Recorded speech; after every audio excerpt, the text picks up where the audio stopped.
잠깐, 지금 통장 확인해 보세요. 50만 원 들어왔습니까? 안 들어왔습니까?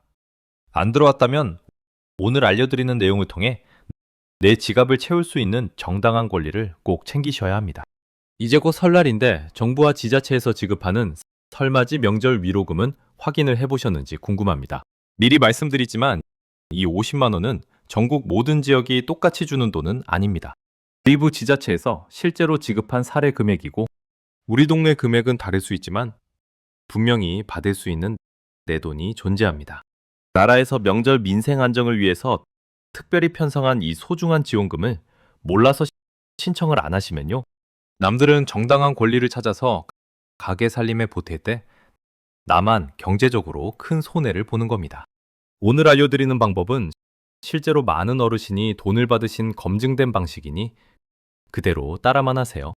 이 영상을 끝까지 보시면 명절에 손주들 세뱃돈 줄 걱정이 사라지고 시장에서 장을 보실 때도 아주 당당해지실 겁니다. 주위에 아직도 나라에서 주는 명절 세뱃돈이 있는지조차 모르는 친구들이 있다면 이 영상을 꼭 공유해 주세요. 지식만 전달하는 것이 아니라 당신의 일상과 삶이 풍요롭게 바뀌는 확실한 방법을 오늘 알려드립니다. 어떤 분들은 나라에서 알아서 챙겨주겠지 하고 가만히 기다리시기도 하는데요. 하지만 복지 예산이라는 것은 신청하는 사람에게만 돌아가는 선착순 세뱃돈과 같습니다. 내가 먼저 그릇을 내미지 않으면 아무리 맛있는 국을 끓여도 내 그릇에는 담기지 않는 법이죠. 이번에 새로 신청하신 71세 이정숙 어르신은 작년까지 이런 제도가 있는지도 모르고 사셨습니다. 그러다 우연히 주민센터에 들러 확인을 해보시고는 이번 설에만 10만 원의 위로금을 받게 되셨죠. 이런 정당한 권리를 여러분은 절대 놓치지 않도록 제가 오늘 하나부터 10까지 자세히 짚어드리겠습니다. 오늘 딱 5분만 저에게 집중해 주시면 우리 동네에서 지급되는 지원금이 얼마인지 정확히 알게 되실 겁니다. 정보를 아는 것에서 그치지 않고 내 지갑이 두둑해지는 실질적인 변화를 경험하시게 됩니다. 모르면 평생 내 소중한 권리를 남에게 뺏기는 꼴이나 다름이 없으니 눈을 크게 뜨고 보셔야 합니다. 자식들에게 용돈 달라고 손 벌리기 미안하셨던 마음을 오늘 시원하게 해결해 드리겠습니다. 우선 우리 동네가 주는 명절 위로금의 정체부터 확실하게 파악을 하셔야 합니다. 이 돈은 국가가 일괄적으로 주는 것이 아니라 여러분이 살고 계시는 시청이나 군청에서 따로 준비한 예산입니다. 2026년 2월 현재 기준으로 충북 보은구는 최대 60만 원, 괴산구는 50만 원까지 지급하며 다른 지자체들도 설 전후로 예산을 풀고 있습니다. 내가 사는 곳은 그런 거 없다고 미리 포기하지 마시고 반드시 주민센터에 전화를 해보셔야 합니다. 대부분의 지역은 3만 원에서 10만 원 사이의 현금을 설날 전에 통장으로 바로 넣어주고 있습니다. 여기서 중요한 비결이 하나 있는데 주민센터에 가셔서 그냥 지원금 달라고 하시면 안 됩니다. 내가 명절 위로금이나 효도수당 혹은 장수수당 대상자인지 정확하게 이름을 대고 물어보셔야 합니다. 지자체마다 이름이 다 달라서 행정창구에서도 신청자가 직접 묻지 않으면 먼저 챙겨주기가 어렵기 때문입니다. 이건 마치 우리 몸에 막힌 배수구를 시원하게 뚫는 작업과 같아서 한 번만 물어보면 매년 들어올 돈이 결정됩니다. 다시 한번 말씀드립니다. 첫째, 신분증 챙기세요. 둘째, 주민센터 가세요. 셋째, 명절 위로금 대상자냐고 물어보시고요. 지역화폐는 원래 충전하면 덤으로 얹어주는 제도인데 설 명절 전후로 10%까지 보너스를 주는 지역도 많습니다. 이건 복잡한 것이 아니라 내가 10만 원을 넣으면 통장에는 11만 원이 찍히는 아주 고마운 돈입니다.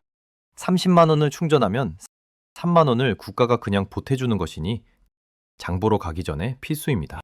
각 지자체에서는 어르신들의 복지 증진을 위해 각종 장수 축하금 또는 활동지원금을 상시 운영하고 있습니다. 주민센터 복지팀 창구에 가시면 내가 받을 수 있는 혜택을 한눈에 볼 수 있는 안내문을 꼭 달라고 하세요. 주민센터 창구에서 본인이 기초연금 수급자라는 사실을 말씀하시고 누락된 혜택이 없는지 꼼꼼히 물어야 합니다. 요즘은 정부24의 보조금24를 통해서 집에서도 확인할 수 있고 어르신들에게는 주민센터 방문이 가장 확실합니다. 신분증 하나만 들고 가시면 담당자가 전산조회를 통해 여러분의 주소지로 나오는 모든 지원금을 찾아줄 겁니다.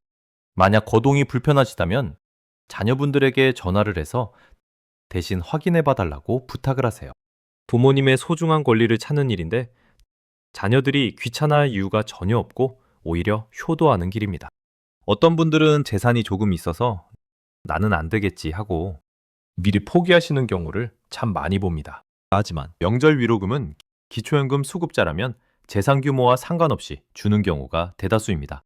설령 기초연금을 안 받으시더라도 특정 연령 이상이면 누구나 주는 보편적 복지도 존재합니다. 그렇기 때문에 내 재산 상황을 스스로 판단하지 마시고 행정 전문가의 확인을 거치는 것이 가장 정확합니다. 전화 한 통으로 수만 원에서 수십만 원을 챙길 수 있다면 세상에 이보다 더 쉬운 돈 벌기가 어디 있겠습니까? 나라에서 주는 돈을 받는 것은 결코 부끄러운 일이 아니라 우리가 낸 세금을 돌려받는 정당한 과정입니다. 그러니 당당하게 요구하시고 꼼꼼하게 챙겨서 이번 설날에는 지갑 두둑하게 보내셔야 합니다. 정보 하나만 제대로 알아도 올 설날에는 손주들 세뱃돈 주면 생색도 내고 고기도 좋은 부위로 사실 수 있습니다. 지금 즉시 달력에 주민센터 방문 날짜를 크게 적어두시고 신분증을 챙기십시오. 모르면 내 주머니에서 나갈 생돈을 나라가 보태주는 것이니 절대 이 기회를 놓치지 마세요. 영상 보고 주민센터 다녀오신 분들은 얼마 받으셨는지 댓글로 꼭 자랑해주세요. 다른 어르신들께 큰 용기가 되고 저에게도 큰 힘이 됩니다. 구독 버튼을 눌러주시면 다음 영상에서도 여러분의 노후 자금을 확실히 지켜줄 돈 되는 정보를 가져오겠습니다. 행복하고 여유로운 설 명절 보내시길 바랍니다. 새해 복 많이 받으십시오.